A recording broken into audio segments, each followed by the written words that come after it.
Hello and welcome to Aviation 101 with Laura.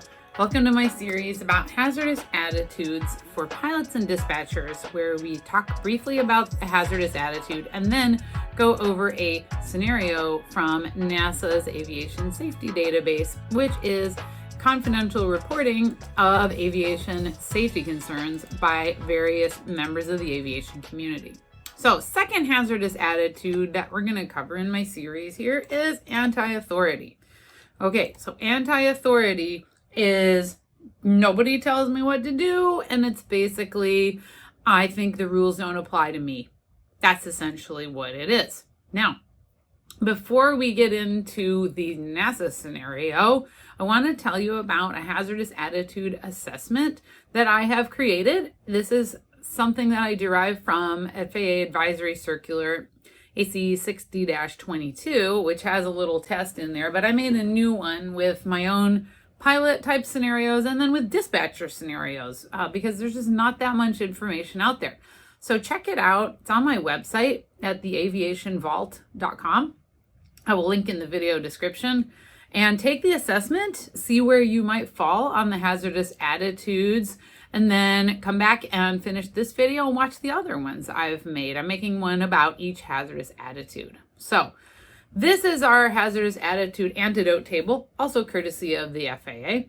And if we're talking about anti-authority here, the attitude is don't tell me what to do, but the antidote is follow the rules because they're usually right. So the rules do apply to everybody. All right. So the scenario I found when I searched for the database of NASA, just basically look for anti-authority type behavior. And this one might seem a little benign, but it has to do with a dispute between a pilot and air traffic control. Usually these are de-identified from location, but this one specifically said it was in Long Beach. So if you want to follow along, you can look up the report, and I've got the number there on the screen for you. I'll put a link in the video description. This pilot reported that it was a flight instructor and a student, and they were landing on runway 25 left at Long Beach. This was a while ago. The runway has since been renumbered to 26 left, as you'll see on my diagram I'm about to show you. But the aircraft landed, and ATC told them to exit at taxiway Foxtrot 2. That would have been making a left turn.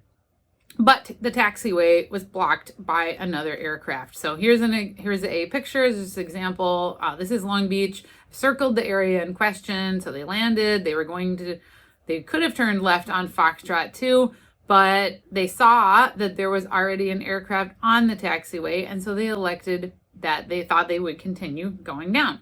So pilot told ATC, we need to take Foxtrot 3 or Foxtrot 4, which you can see on this diagram here because there was traffic sitting on Foxtrot 2.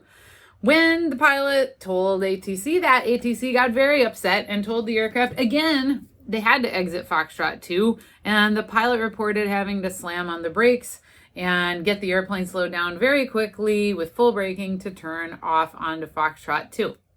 So the pilot's conclusion was that the controller exhibited an extreme amount of anti-authority behavior. And so just as one more quick review, what is anti-authority again? It's the rules don't apply to me and I don't have to follow them. So I will tell a true story. Kind of one of my typical behaviors that I have been sometimes guilty of. And when I take my own hazardous attitude assessment, that's kind of what I found. So that's something that I personally need to work on with a person who struggles with that. But like I mentioned, I have made a free PDF available. There's a couple of them. One is a version for dispatchers, flight followers. The other one's for pilots. Either can take either, but you can find a link in the video description. Check it out at my website, theaviationvault.com. I would love to hear what you think of the videos and the scenarios when you take that assessment. And have a fantastic day. Thanks for watching Aviation 101 with Laura.